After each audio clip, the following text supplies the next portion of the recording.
Have you ever been canceled for telling the truth? Imagine being sentenced to prison for proving that the world doesn't revolve around you, literally.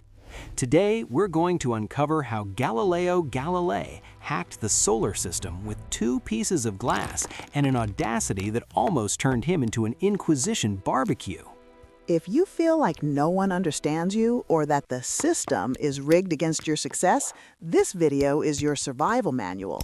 Stay until the end because I'm going to show you the secret of how a single forbidden idea can create a millionaire legacy and why your current biggest mistake might actually be your greatest future victory. Look, Karen, let's start with this Galileo guy, the man who decided that the common sense of the time was a bad joke. This subject's mindset wasn't just innovative, it was a direct affront to the ego of those who thought the Earth was the center of the universe just because the Pope said so. He had the resilience of a professional stubborn person because, let's face it, you need a lot of focus to look through a telescope and say, "Guys, we're all spinning and it's not around your belly button." Indeed, Daniel, and his creativity was so absurd that he basically hacked human vision with pieces of glass. While people used spirituality as an excuse not to study, he used technical inspiration to prove that reality doesn't care about your feelings. Galileo's self-awareness was so sharp that he knew exactly it would cause trouble, but his discipline in not being ignorant was greater than the fear of the stake. He was the kind of guy who, if he lived today, would be correcting logic errors in messianic coach posts on Twitter. Exactly, and his purpose was so clear it was annoying to the neighbors. He didn't have that silly optimism of someone who thinks everything will work out. He had the certainty of someone with the calculations in hand. It's like Apple today. They decide you don't need a headphone jack anymore and the world has to struggle to adapt. Galileo decided the Earth moved and the church had to deal with the sacred texts. He wasn't there to make friends, he was there to make history, literally. Speaking of dealing with it, if you want to have a tenth of this mentality, start by reading Sidereus Nuncius. It's not an Instagram post, it's the diary of a man who discovered that the moon isn't a perfect cheese ball, but a place full of craters, a necessary reality check. Or watch the documentary Galileo, Messenger of the Stars on YouTube. To apply this today, stop accepting chewed-up truths. If someone tells you the market is going to crash, go look at the data, not the financial horoscope. You know what's funnier, Karen? This science versus belief fight still goes on. Today, people argue whether the Earth is flat or if vaccines have chips, while Galileo had already solved the basics centuries ago. It's that classic debate, faith versus science. Who do you think wins this fight in the end? Those who pray for the GPS to work, or those who use the satellites that Galileo's physics allowed to be put there? Comment below. Are you on team "if I don't see it, I don't believe it," or team "data never lies"? Karen, keep going before I start talking about politics.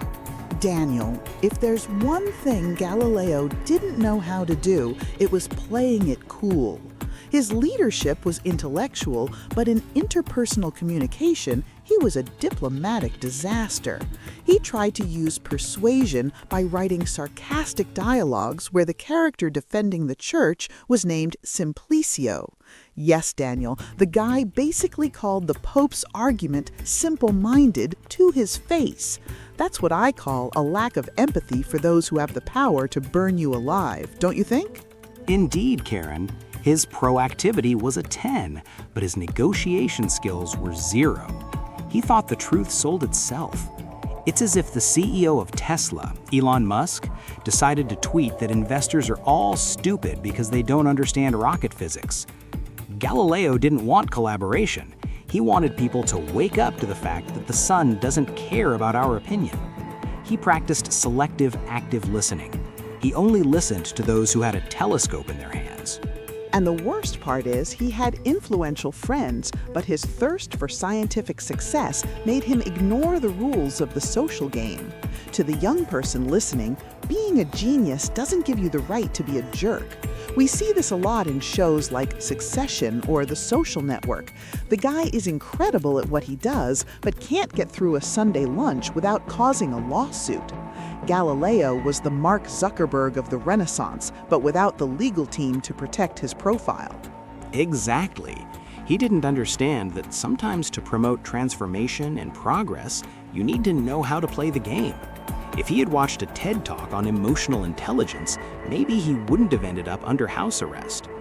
For those who want to learn not to make the same mistakes, I highly recommend the book How to Win Friends and Influence People. It's the manual that was missing from his shelf. Or watch the movie The Man Who Knew Infinity, which clearly shows this clash between genius and the traditional academy. It's that old story. The leveraging of an idea depends on who carries it. If you want to be an icon, you need allies, not just facts. And here comes our controversial debate of the day, Daniel. Gen Z versus Gen Y versus Boomers. The older folks say the youth have no patience and want to change the world by shouting, just like Galileo. Meanwhile, the youth say the Boomers are the cardinals who refuse to look through the telescope. So who's right?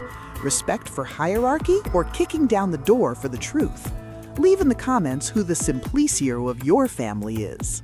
Karen, now things get real. Let's talk about ethics and justice. Galileo was backed into a corner. Either he lied about the Earth moving, or he became a public barbecue. And what did he do? He recanted. Many say he was a coward, but I call it responsibility towards his own legacy.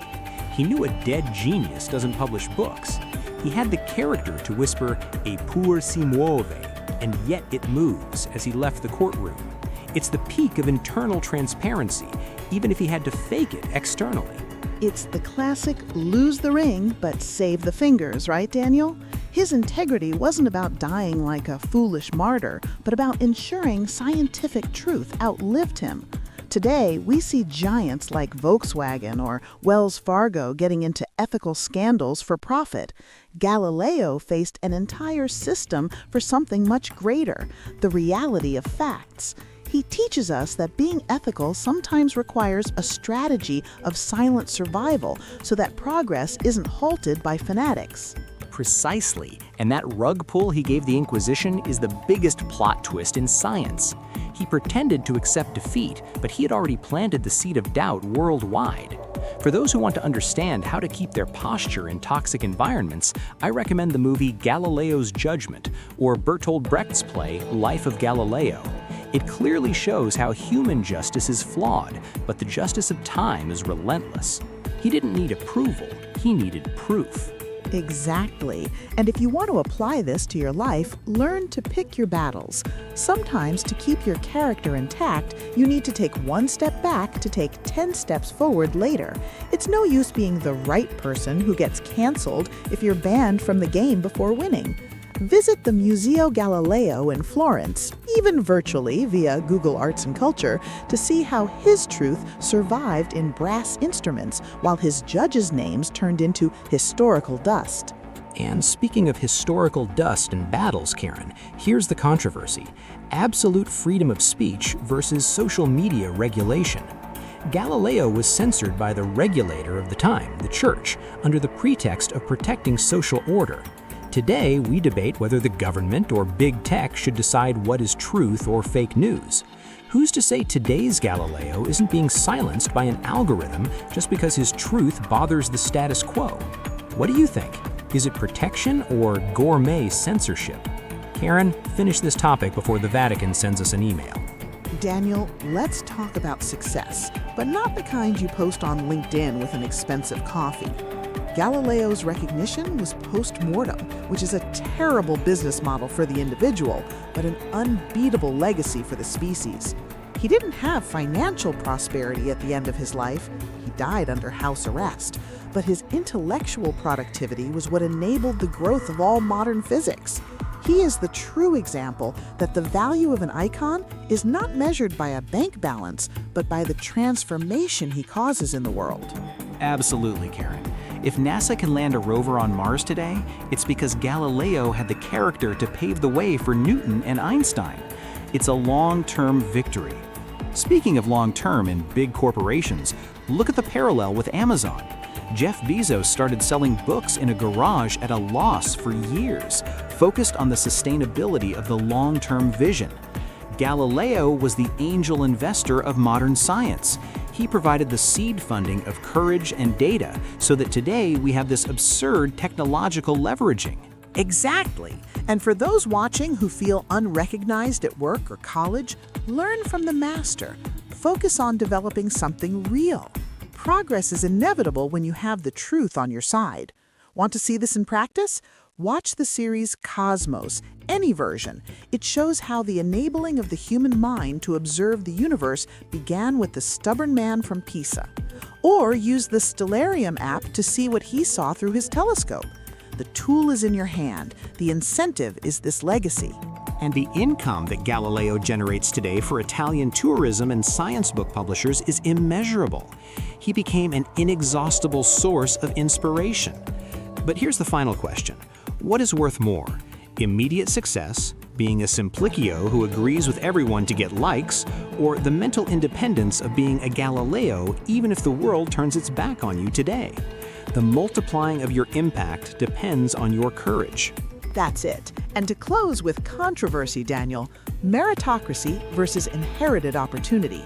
Galileo was a genius, but he had access to telescopes and education at a time when 99% of the population was illiterate. Was his success pure merit, or was he empowered by the system he himself fought? Is the American dream real, or is it just a history told to keep us from questioning the lack of provision for the masses? Comment below. Is a genius born ready, or does the environment make the genius? So what's the moral of the story? Galileo wasn't just a genius, he was a guy with a bulletproof mindset who refused to accept the "because I said so" of a decaying authority. He proved to us that truth is the greatest source of independence anyone can have. What about you? What have you been doing to improve your intrapersonal and moral traits? Are you going to keep being a Simplicio watching life pass by?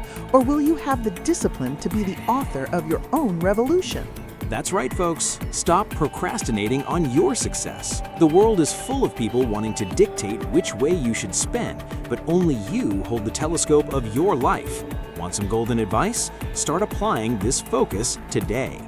Speaking of applying, if you want to exercise your creativity and resilience, there's a link in the first comment for you to buy your Lego and start building your own universe, literally. Also, comment below, what time is it right now while you're watching this video? I want to see who's part of the genius late night crew. Don't forget to subscribe to the PH4U channel and hit the bell, because if you miss the next video, you'll stay in the dark while the rest of us are already in orbit. Your growth depends on that click. Be the icon of your story, not just the spectator. See you next time, and remember, it still moves.